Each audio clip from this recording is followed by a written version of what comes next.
पतित पावन मैं तेरे द्वार पर खड़ा हूं, शुद्ध होने के लिए, बुद्ध होने के लिए, निरंजन होने के लिए, पवित्र होने के लिए, पावन होने के लिए। और ये सब बोलने के बाद ये जरूर कहना कि तेरी सारी कृपाओं को याद करता हूं और आभार, धन्यवाद के रूप में अपना सिर झुका के तुझे प्रणाम करता हूं। प्रभु अपनी दया कृपा हमेशा बनाए रखना। ऐसा कहकर के आप अपने मंदिर में प्रवेश करना। तब तक भले 2 मिनट लग जाएं बाहर या 5 मिनट, वो दरवाजे पर खड़े होकर जो आप बोलते हैं ना, वो परमिशन लेने वाली बात है, वो मूड बनाने वाली बात है, वो आंतरिक परिवर्तन करने की स्थिति है। वो परिवर्तन करके आप फिर मंदिर में बैठकर देखिए, आपकी भक्ति को फल लगने और फूल लगने शुरू हो जाएंगे। और सीधे गए आप, 4 मंत्र बोले, कुछ फूल चढ़ाए, नैवेद्य भेंट किया, तिलक लगाया और डिमांड लिस्ट सामने रखी और हाथ जोड़े और निकल पड़े, तो भक्ति नहीं हुई, कनेक्शन नहीं जुड़ा। कनेक्ट होना जरूरी है अपने निर्माता से, अपने जन्मदाता से, जीवन दाता से संबंध जुड़ना जरूरी है। इसको कहते हैं आस्तिकता। तो कहा है कि जीवन साधना का पहला सूत्र आस्तिकता है और दूसरा सूत्र है आत्मनिष्ठा। ये क्या है? खुद में विश्वास, अपने को ईश्वर का पुत्र मानना,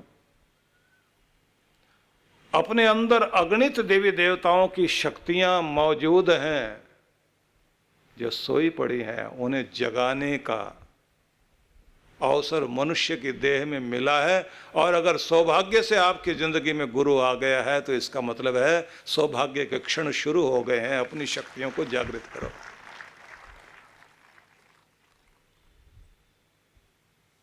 इसलिए जो वाणी में कहा गया है ना, जागो रे जिन जागना अब जागन की बार। जिन्होंने जागना है वो जाग जाएं, क्योंकि अब जागने की बारी आ गई है। मनुष्य की देह में हो तुम, फिर क्या जागे नानका जब सोवे पांव पसार। कहीं ऐसा ना हो कि तुम्हारी उम्र निकल जाए और जब आखिरी नींद लेने का मौका आए और उस समय प्रायश्चित करोगे तो प्रायश्चित स्वीकार नहीं होगा। जागना है तो अब जाग जाओ, मौका भी है। चिता जलने से पहले हमारा चैतन्य जागृत हो जाए तो अवसर तो अभी है। तो अगणित देव शक्तियां हमारे अंदर विद्यमान है और हम ईश्वर पुत्र हैं। और सौभाग्य ये कि जीवन में गुरु भी आ गया, सत्संगी भी हो गए। बस गुरुमुख होने की आवश्यकता है। अब ध्यान गुरु की तरफ रहना चाहिए, गुरु के विचारों की तरफ ध्यान रहना चाहिए। अब वो खुशबू आनी चाहिए, गुरु के विचारों की खुशबू आपके जीवन में आनी शुरू हो जाए, वो सुगंध उड़नी चाहिए अब। और जब ये सुगंध जीवन से उड़ने लगती है तो ये अद्भुत बात होती है कि ऐसे लोगों का स्पर्श भी दैवी स्पर्श होता है। उनकी बातचीत भी साधारण नहीं होती। लोग कहते हैं इसकी बात में भी भगवान की आवाज है। लेना देना पवित्र, उठना बैठना पवित्र। और जिसे विश्वास है परमात्मा के प्रति, वो कभी घबराएगा नहीं है। उसको ये पता है कि मेरी लाज रखने वाला ऊपर बैठा हुआ मेरे सिर पर है, उस मालिक का हाथ मेरे सिर पर है। कर्म करना मेरी जिम्मेदारी है, मेरी लाज रखना मेरे परमात्मा की जिम्मेदारी है। वो जरूर लाज रखेगा। तो ध्यान रख लीजिए, भगवान कभी अकेला नहीं छोड़ेगा आपको। भरोसा होना चाहिए। अनेक ऐसे उदाहरण देखने को मिले। महात्मा गांधी के जीवन में भी ऐसा उदाहरण आता है, स्वामी दर्शनानंद के जीवन में भी उदाहरण आता है। एक निराशा वाली स्थिति में पहुंचने के बाद जब ये कहा कि भगवान मैंने तो तेरा ही भरोसा किया है। जहाँ जिस विद्यालय में हम लोग पढ़े हैं हरिद्वार में, स्वामी दर्शनानंद जी ने उसकी स्थापना की थी। तो ज़्यादातर बाहर प्रवचन में भी जाते रहते थे वे, और ऐसे सन्यासी थे, अपने मूड में आए तो गंगा तट पर गए, साधना करने बैठ गए तो उनको होश ही नहीं रहती थी कि कहाँ बैठे हुए, समाधि लग गई। 8 घंटे बीत गए, 10 घंटे बीत गए। कई दिनों के बाद जब वो गुरुकुल में आए तो उनको पता लगा कि भोजन रात तक का ही था और बच्चे अभी तक नाश्ता नहीं कर पाए, और दोपहर के लिए तो है नहीं। और उन दिनों वहां दूर दूर तक जंगल होता था।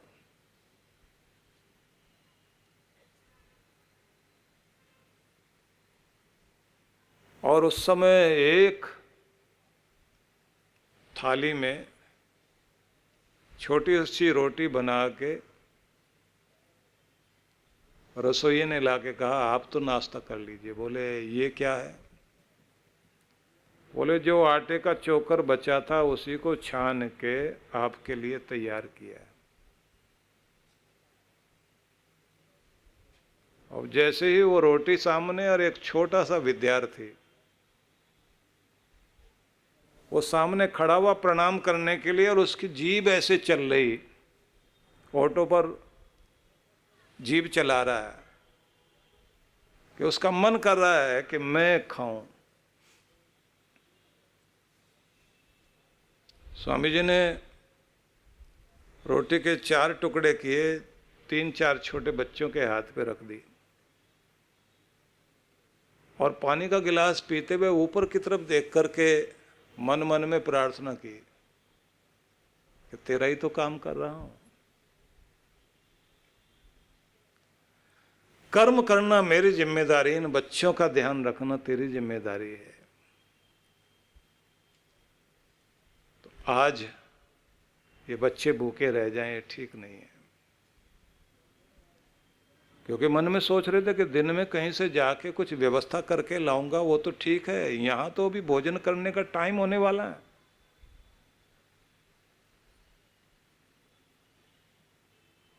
अब ऐसे कुछ बोलते बोलते आंखें खोलें और बंद करें तो रसोइये ने कहा कि बच्चे कह रहे हैं कि भोजन का समय हो गया है, तो आज फिर ना आए हम लोग इधर। इन्होंने कहा नहीं, बच्चों को कहो कि वो बैठ जाएं भोजन के लिए। अब बैठ गए सब बच्चे, बैठ गए तो सबके सामने थालियां खाली रख दी गई, गिलास रख दिए गए। अब बच्चे जो है मंत्र पाठ करना शुरू करने लगे, इधर ये बैठे हुए। हे भगवान, ऐसा कभी समय नहीं आया। और मैं भी इतने दिनों तक बाहर रहा, और उन दिनों ये फोन वोन की ऐसी सुविधा भी नहीं थी।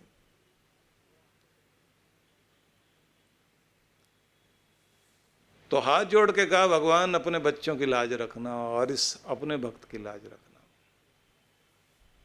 इतनी देर में एक जीप गाड़ी धूल उड़ाती हुई सामने आके रुकी, और उन्होंने कहा कि रुकिए रुकिए, आप लोग अपना भोजन मत परोसना। हम लोग आपको सोचना नहीं दे पाए कि हमने बच्चों को भोजन कराना था, तो हम कुछ भोजन लेकर आए हैं, तो आपके रसोई घर में जो बना हो वो मत परोसना, हमारे वाला इन बच्चों को भोजन करा दीजिए। अब वहां तो रसोई घर में था ही नहीं कुछ भी, तो इन्होंने कहा नहीं, आप वाले खिलाएंगे, आप लाइए।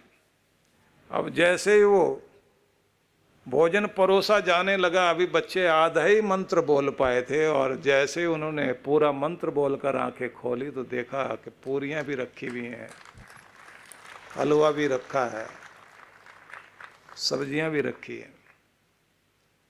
स्वामी जी के सामने जब लाया गया भोजन तो उनसे खाया नहीं गया, आंख से आंसू भर रहे थे और कहा आज तक जिंदगी में मैंने शिकायत नहीं की, आज शिकायत कर बैठा, आज खाना नहीं खाया जाएगा मुझसे। भगवान मैंने कभी तुझसे शिकायत नहीं की, हमेशा विश्वास रखा कि तू अपने भक्तों की लाज रखता है, हर रूप में ठीक रखता है। आज मैंने भी तुझे ताना दे के कह दिया कि तेरा ही तो काम कर रहा था और कमी रह जाए। जब वो उठने लगे तो सबने कहा थोड़ा सा मुंह झूठा कर लीजिए। बोले नहीं, आज उपवास करने का दिन है, कम से कम अपने आप को ये तो समझा सकूं कि दूसरों को विश्वास दिलाता रहा कि विश्वास रखना अपने भगवान पर। आज मैं भी शिकायत कर बैठा। बेटा कभी शिकायत मत करना भगवान से, धन्यवाद करना सीखो। ऐसा कहकर के गंगा की तरफ चले गए और वहां बैठ के अपना ध्यान जमाए रखा। 24 घंटे तक भोजन नहीं किया उन्होंने। जितने हृदय में विश्वास होता है ना, इतना वो प्यार से सुनता भी है। हमारा हृदय कमजोर पड़ गया, हम दुनिया की चीजों के प्रति तो बहुत विश्वास है। आज से अपने परमात्मा में जबरदस्त विश्वास बनाइए तो आस्तिक वो जो उसे माने, उसके कानून को माने, और भक्त वो जो परमात्मा का वफादार है, उसके नियम के प्रति वफादार है। और उसकी वफादारी कितना भी बड़ा लालच मिल जाए, उसकी वफादारी तोड़े नहीं। जब मौका आए, जो समय आए कि ये भक्ति का समय, उसी समय बैठे भजन करे। और ये बात ध्यान रखिए,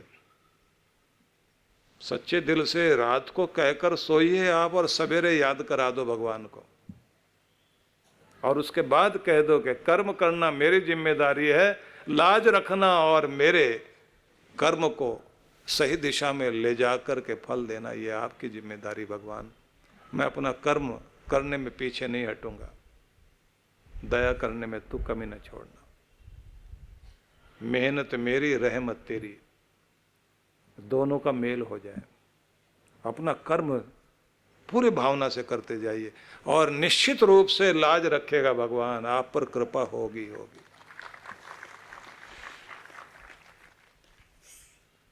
इसलिए तीसरी चीज मानी जाती है कि जीवन साधना का पहला सूत्र तो आस्तिकता है, दूसरा सूत्र आत्मनिष्ठा, खुद में विश्वास, भगवान में विश्वास, अपने को ईश्वर का पुत्र माने, अपने अंदर छिपी हुई अगणित शक्तियों को महसूस करे। उन्हें जागृत करने के लिए हमारी जिंदगी में गुरु का होना आवश्यक है। अगर गुरु जीवन में है, गुरु के निर्देशन में चलें। और अगली बात, बड़ी महत्वपूर्ण बात, धार्मिकता, जिसे कहते हैं कर्तव्य निष्ठा। अपने दायित्व को निभाने में कभी कमजोर ना पड़े। मैंने शुरू में आपसे एक प्रार्थना कराई थी, जिसमें मैंने आपसे कहा था कि हमें कहना भगवान से कि भलाई में मेरा विश्वास कभी कमजोर ना पड़े। परोपकार करने में, अच्छाई करने में अगर आपका विश्वास पक्का है तो आप कभी भलाई छोड़ोगे नहीं। और अगर आपका विश्वास कमजोर है तो ये बात ध्यान रख लीजिए, बहुत जल्दी किसी न किसी बहाने से आप भक्ति छोड़ बैठोगे। विश्वास के साथ लगिए। सच्चा विश्वास वाल्मीकि का रूप दे सकता है जिंदगी में, तुलसीदास का रूप दे सकता है। सच्चा विश्वास वही है जो मीरा ने, जब सारे राजस्थान के लोग मनाने आए थे द्वारिका में मीरा को, और ये बोल बैठे कि अगर तुम वापस नहीं जाओगे तो हम यहीं प्राण छोड़ देंगे अपने। तो मीरा ने कहा था कि यमुना बहते बहते सागर में मिल गई वापस नहीं लौटी। तो इस यमुना को वापस करना चाहते हो? सबने कह दिया कि अगर मानोगे नहीं तो हम प्राण छोड़ देंगे। मीरा उस समय अंदर मंदिर में गई और कहा कि भगवान, जब तेरी गंगा यमुना बहते बहते तुझसे मिल गई, वापस नहीं लौटी कभी, मैं भी तुझसे मिलना चाहती हूं। और इधर सब खड़े खड़े कह रहे हैं कि तुम्हारा अपमान हुआ है मीरा, राजस्थान में अकाल पड़ गया वहां। एक सच्चे संत का, ईश्वर भक्त का अपमान। याद रखना, जिस घर में कोई सच्चा भक्त होता है, केवल अकेला वही नहीं तरता, उसकी 24 पीढ़ियां तर जाती हैं, उसकी भक्ति सबको तार जाती है। ये जो सुबह उठ करके आप नाम जपते हैं, ये साधारण नहीं है। और मीरा ने जैसे ही खड़े होकर कहा कि तुझ तक पहुंचना चाहती हूं, वापस लौटना नहीं चाहती। और कहते हैं कि उसके बाद सबने देखा कि मीरा का एक तारा पड़ा रह गया, लेकिन मीरा कहां चली गई किसी को दिखाई नहीं दी। एक विश्वास है जो परमात्मा को कहीं भी प्रकट कर सकता है। अगर आपका विश्वास गहरा है तो चमत्कार तब भी होते थे, आज भी हैं और आगे भी होते रहेंगे, लेकिन होंगे तभी जब आपका विश्वास गहरा होगा। परम पूज्य श्री सुधांशु जी महाराज के पावन सानिध्य में विराट भक्ति सत्संग दिनांक 21 से 23 मार्च 2024। कार्यक्रम की रूपरेखा। शुभारंभ 21 मार्च 2024 सायं 5 से 7 बजे। 22 से 23 मार्च प्रातः 9 से 11 बजे एवं सायं 5 से 7 बजे। विशेष कार्यक्रम मंत्र दीक्षा 23 मार्च दोपहर 12 बजे। स्थान थोपटे बैंक्वेट, गुडाम्बे चौक, रामनगर, राहटड़ी मेट्रो हॉस्पिटल के नजदीक, पुणे। आयोजक विश्व जागृति मिशन पुणे मंडल। संपर्क सूत्र। आप सब परिवार सादर आमंत्रित हैं। परम पूज्य श्री सुधांशु जी महाराज एवं डॉक्टर राजिका दीदी जी के पावन सानिध्य में पूर्णिमा दर्शन एवं होली मंगल मिलन समारोह।